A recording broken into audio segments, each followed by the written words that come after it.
আসসালামু আলাইকুম দর্শক। সত্যের মৃত্যু নেই নাটকের গত পর্বগুলো দেখে কি আপনার মনে হচ্ছে না যে সালাউদ্দিনের জীবনটা ধীরে ধীরে এক বিষাক্ত জালে আটকে যাচ্ছে? সালাউদ্দিনের বাবা অসুস্থ, কিন্তু তিনি কি জানতেও পারবেন তার ছেলে তাকে দেখতে আসার জন্য কতটা ছটফট করছে? আজ আমরা কথা বলবো আগামী পর্বে ঘটতে যাওয়া এমন কিছু রোমহর্ষক মোড় নিয়ে, যা জানলে আপনার গায়ের লোম খাড়া হয়ে যাবে।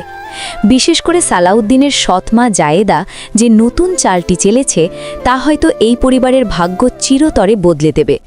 ভিডিওটি শেষ পর্যন্ত দেখুন, কারণ শেষে থাকছে পরবর্তী পর্বের রিলিজ ডেট নিয়ে বিশেষ তথ্য।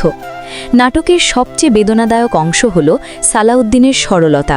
তিনি যখন বাইরে কাজের সন্ধানে বা দোকানে ব্যস্ত, তখন বাড়িতে তার সৎমা জায়েদা এক ভয়ানক ষড়যন্ত্রের জাল বুনেছেন।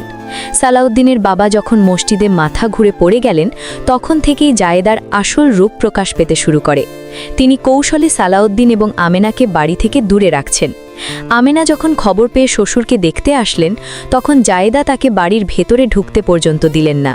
সালাউদ্দিন কি বুঝতে পারছেন তার বাবার কান বিষিয়ে তোলা হচ্ছে তার বিরুদ্ধেই? আগামী পর্বে আমরা দেখতে পাব জায়েদার নিষ্ঠুরতা কোন পর্যায়ে যায়। ছোট ছেলের বউ মিম যখন আমেনাকে ফোন দিয়ে বাবার অসুস্থতার কথা জানাতে চায়, জায়েদা তার হাত থেকে ফোন কেড়ে নেয় এবং মিমকে কার্যত ঘরে বন্দি করে ফেলে। জায়েদা চায় না সালাউদ্দিন বা আমেনা কোনোভাবেই বাবার কাছাকাছি আসুক। এমনকি অসুস্থ বাবার সামনে জায়েদা মিথ্যা গল্প ফাঁদছে যে সালাউদ্দিন নাকি অসুস্থ বাবার কথা শুনেও তাকে দেখতে আসতে রাজি হয়নি। এই মিথ্যাচার কি সালাউদ্দিনের বাবা বিশ্বাস করবেন, নাকি সত্য তার আপন শক্তিতেই প্রকাশ পাবে? সালাউদ্দিন কি তার সৎমায়ের এই নোংরা রাজনীতি থেকে বাবাকে বাঁচাতে পারবেন, নাকি বাবার মন থেকে সালাউদ্দিনের নাম চিরতরে মুছে যাবে?